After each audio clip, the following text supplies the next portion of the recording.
My mother-in-law said, "Oops, old habits," when she brought a cake with my husband's ex's name on it to my birthday. But my husband? He took a cake to his mother's birthday, and it had the names of his father's mistresses written on it. For context, my mother-in-law and I don't exactly get along. She doesn't like me. Not one bit. She doesn't think I'm good enough for her precious son, the usual story.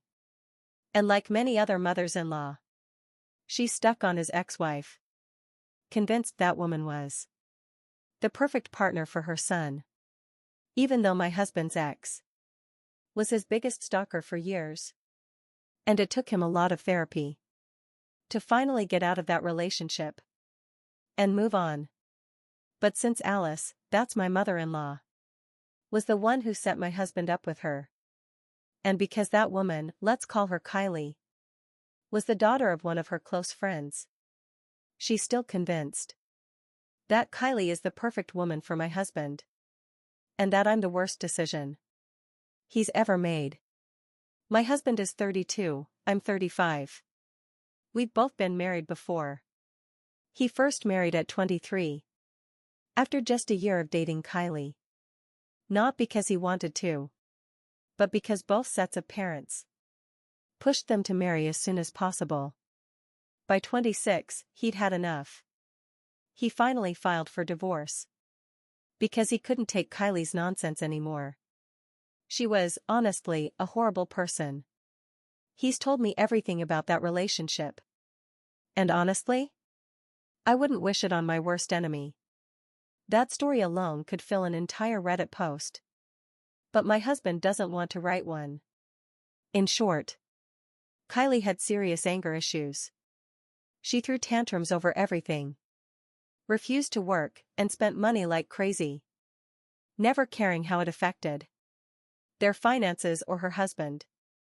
And on top of that, she insisted she wanted a baby, even though she'd already proven she couldn't handle being a good mother.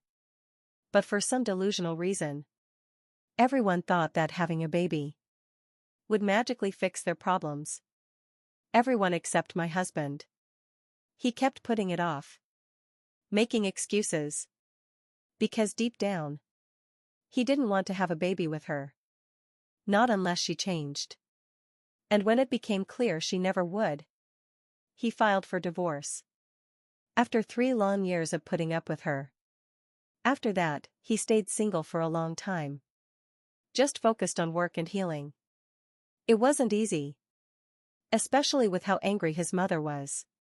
But since he's an only child, and his father passed away, he didn't really have a choice but to stay in touch with his mom. They only have each other.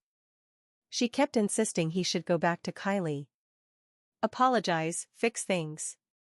Even though Kylie seemed perfectly happy, making his life miserable during the divorce. She demanded a ridiculous amount of alimony. But thankfully, he had a good lawyer. He got off with something reasonable. Still, for someone like Kylie, even 50 cents would have been too much. Anyway, that's his story. As for me, mine was much more painful. I married my high school sweetheart when I was 22. We spent 6 wonderful years together, and even had a child before he passed away, after a long battle with illness. So for both of us, moving on and finding each other was huge. I never thought I'd love again, and he wasn't even looking for it. But we met through work about 4 years ago, and 6 months ago, we got married. Everyone's been happy for us. Everyone except Alice. She just can't stand me. Why? Pick any excuse.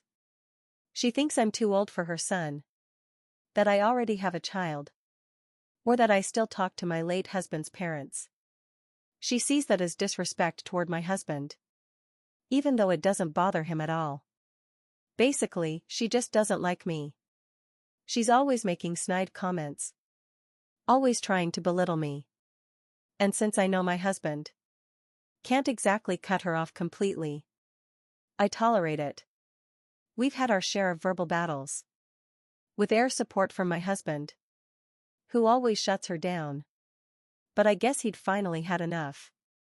2 weeks ago was my birthday. And of course, Alice had to do something to ruin it. She decided to bring a cake. Even though we'd never talked about it. I was surprised. But honestly, I knew nothing good could come from a cake made by my mother-in-law. I didn't expect it to be poisoned. But I wouldn't have been surprised if it started ticking like a bomb. I leaned closer to the box. And that's when I saw it. The surprise. All her pettiness. Condensed into sugary frosting. With her terrible handwriting. She had ordered the cake. But she was the one who wrote Kylie in icing, instead of my name. Everyone froze. Completely uncomfortable. Not knowing what to say. Then she pretended to notice her mistake. In quotes, because I'm sure it wasn't a mistake at all. She clearly did it on purpose. Just to put me in my place. She started laughing. Saying it was out of habit. And that I shouldn't take it personally. So I smiled and said, well, don't take it personally that you're such an idiot. Because honestly, we all know how she is. And it's not like anyone was surprised. Everyone laughed. And we went on with the evening. Which, I think, was the biggest blow to her ego. She probably expected it would ruin my day. Honestly, I didn't worry too much about it. Everyone was kind enough to just move on and pretend nothing had happened. Someone even scraped the frosting with the ex's name off the cake and ate it. While my mother-in-law turned green with rage. She spent the entire evening sulking. Because I guess the cake didn't have the desired effect of creating drama and making me explode. But after everyone left, my husband was really upset. He kept saying he wasn't going to let her get away with it. I thought he meant he'd talk to her or something like that. But he didn't, and I was honestly confused. Eventually, I forgot about it. Though I was a little worried. Because I'd never seen him like that before. He always stood up to his mom and defended me.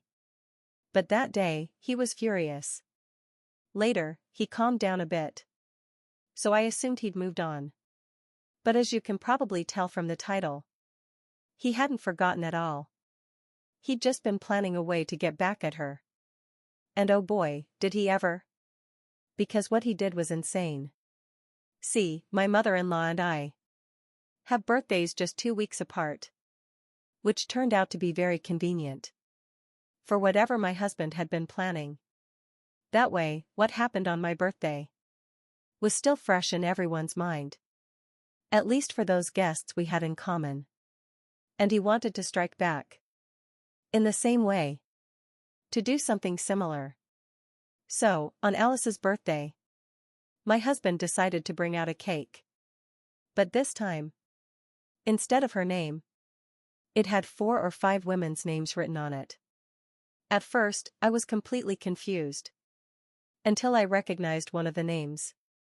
That's when I realized. One of them belonged to one of my late father-in-law's mistresses. And instantly, I knew exactly what my husband had done. For context, my late father-in-law was basically a serial cheater. Until he died of a heart attack 8 years ago. He was constantly chasing other women. My husband had told me that his childhood was filled with fights between his parents. Because his mother was always angry. That her husband couldn't stay faithful. She couldn't even leave him. Because where would she go? And his father was constantly frustrated, too. Feeling trapped in a marriage he hadn't even wanted in the first place. They only stayed together for their son. He hadn't been ready for a baby. But Alice decided to keep the pregnancy anyway. The worst part? They didn't even bother to hide their fights from him. His father constantly blamed him for his unhappiness. And his mother, though she tried to be there for him, couldn't help venting to him all the time. And obviously, that's incredibly inappropriate behavior for a parent. Ranting to your child about your husband's mistresses. But that's how their family worked. Naturally, my husband grew up hating his father and resenting his mother. Still, he treated them decently. Up until that birthday party. When I saw that cake, I realized one of those mistresses had had an on and off affair with my father-in-law. And he'd even left her something in his will. So naturally, that hit Alice hard. When she realized what that cake represented, she looked completely betrayed when my husband brought it out. But unlike her, he didn't try to act innocent or laugh it off. As if he didn't know what he was doing. I was nervous. Everyone was. No one knew what to say. So we just let the mother and son handle it. It took Alice a few seconds to recover. But then she immediately started yelling at her son. Throwing insults. And he just told her. It's out of habit for me too. Because those were the names I grew up hearing. Since she never had any boundaries. And didn't know what else to talk about with your son. He said. Even now, you still don't know how to behave in public. Or how to be kind to the woman I love. Then he called her bitter and jealous, right to her face. He told her that the only reason she was constantly trying to tear me down was because she'd never been able to find love herself. And she couldn't stand seeing him happy. Seeing someone who actually was. He said. You hate that she's confident and at peace. While you've been miserable your whole life. And you can't stand it. Honestly, even I was shocked. That he said all that right to her face. In front of everyone. And then she started crying. But instead of trying to comfort her, he just turned to me and said. Come on, let's go. I'm done with her. I don't want anything to do with her anymore. So I did. I followed him. Because I wasn't about to stay. At that birthday party. Unlike mine, hers really was ruined. So, it was the perfect moment to talk. We were home alone. And even if it turned into a fight, at least we could speak openly about our feelings. No more tiptoeing around the subject. So yes, I told him everything I had mentioned. In my original post. He listened quietly. Didn't interrupt me once. When I finished talking, he stayed silent for a few seconds. Then said he really respected how deeply I'd thought this through. And that it proved he'd made the right choice in marrying me. He said it showed I was someone who truly cared about others. And that was one of the reasons he loved me so much. That was incredibly sweet of him. But then he moved on to the harder part. He told me that while he respected how I felt, he wanted me to know that his decision to cut his mother out of his life wasn't entirely because of me. It was because, in general, his mother had always been toxic toward him. And he needed to do something about it. He said he couldn't keep putting up with her. And then expect me and my son to deal with it too. After all, we weren't even her flesh and blood. So why should we have to pay the price for him being too attached to her? It didn't seem fair to any of us. And most importantly, he realized that what he'd been doing to himself wasn't fair either. That's when I finally saw his emotional walls start to crack. He'd been holding everything in just to avoid drama and confrontation. But I guess he was tired. Tired of keeping it all together. Tired of pretending it didn't hurt. So he let himself break down. And I let him cry. He explained that although I was the reason he finally decided to cut his mother off, he had come to realize that this wasn't just for me. It was good for all three of us. For me, for him, and for my son. And even more importantly, he said it was something he needed to do for himself. Because at the end of the day, as much as he wished He could love his mother completely. And as much as he cared for her, she simply wasn't a good person. And the worst part? She didn't even try to be. She'd never tried to be a good mother. When he was a child, neither of his parents had ever really tried to give him a good life. Nobody bothered to do the normal things for him. They were both too caught up in their own drama and selfish lives. And he said he didn't want to be that kind of person. Especially now that he felt like a father figure to someone. He wanted to be a good dad. And that meant not keeping around someone who couldn't even stand my son. Because he truly believed that my son was also his son. And I know my boy sees him as a father figure too. That made me so happy. He also said he wanted to stay true to himself. To do what was right for him, too. Because that was the only way to keep his family happy and together. And when he said that, he was the one who had to comfort me. Because I started crying. I got so emotional. In the end, we just held each other. And decided together that we were going to stick to his decision. No contact with his mother. That woman had never even tried to be a good person. And now she was simply going to have to face the consequences of her own actions. It wasn't going to be easy for her. But that was the point. She'd never made things easy for anyone else. So really, no one could say she didn't deserve it. And I think that's completely fine. After all, sometimes people need to put themselves first. And that's perfectly okay. Dizzy update 2. It's been 6 months since my last update. And well, I have some big life news. My husband and I are expecting. I honestly never thought this would happen again. Biologically, I thought it would be very difficult. But I just started my second trimester. And so far, things have been going really well. When we found out, we were both a little confused at first. But then I realized I actually wanted this. So we decided to move forward with the pregnancy. And I am truly, deeply happy. So grateful to have been blessed with this opportunity. Especially when I least expected it. Yes, it's going to be hard on my body. And even harder to make room for everything in my busy life again. Especially with my hectic career and all. But with how supportive my husband has been, I can only imagine how incredible he'll be when the baby arrives. So, I'm not too worried. Anyway, we made the announcement on social media a couple of weeks ago. And shortly after, Alice tried to reach out to me. She didn't call or text my husband. She contacted me directly. She sent me a message saying she was really sorry for everything that had happened. But now that I was pregnant again, she said she really wanted a second chance.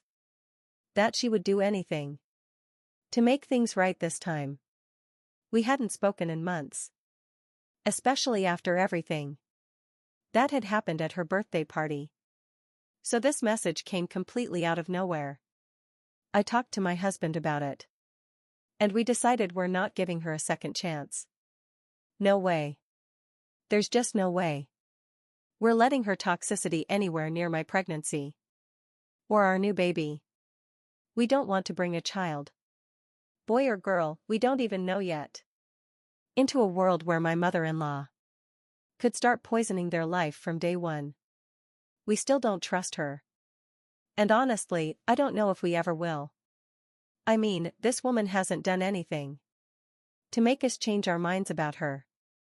Nothing. She hasn't done anything new. That much I'll admit. But she also hasn't done anything to earn back our trust either. She didn't take our refusal well. When my husband replied to her message, he made it clear. We don't want her in our child's life. And trust me, I know. What that could mean. More harassment from her. Maybe even from people who think keeping a grandmother away is cruel. But I really hope, like before, that everyone respects our wishes. People already know about our problems with her. So it'd be nice not to have to cut anyone else off. Edit. My son has taken the news of my pregnancy really well. He's excited to have a little brother or sister. He can't wait to be a big brother. Dizzy Update 3. We knew my mother-in-law wouldn't take the news well. The news that she wasn't going to meet her grandchild. Now that we know it's going to be a boy, we can only imagine how furious she must be. But what Alice actually did went far beyond anything we could have imagined. Thankfully, she didn't do anything to us. And I don't think she ever will. But she got herself into serious legal trouble after attacking one of my late father-in-law's mistresses. Apparently, she had a list of them, even longer than the one from the cake incident. My husband didn't know about all those names. But we suspect Alice only had suspicions, not proof, that they'd been his father's lovers. Still, she went after one of them. The one my husband and I believe had the longest affair with his father. And she brutally attacked her, putting her in the hospital with some pretty serious injuries. The woman is okay now, thankfully. And while I'm not exactly on the side of someone who got involved with a married man, according to her statement to the police, Alice screamed at her while beating her, calling her a horrible woman for taking away her husband, and now taking away her son. But honestly, the person who took her son away wasn't that woman. It was Alice herself. She's the one who spent years ranting about those affairs to her son. And she's also the one who couldn't stop talking about his ex-wife. To make things even more twisted, on Alice's list of suspected mistresses was also the name of her friend, the mother of her son's ex-wife. At this point, we don't know if my mother-in-law has completely lost her mind, or if she genuinely suspected her friend too. But that's where things stand. She's not in jail right now. Someone paid her bail. But she'll be going to trial soon. Unfortunately, that will happen after I give birth, which is just a few weeks away. Crescent Moon Update 4. Hi everyone. I've now become a mother for the second time. And things are going really well for our family.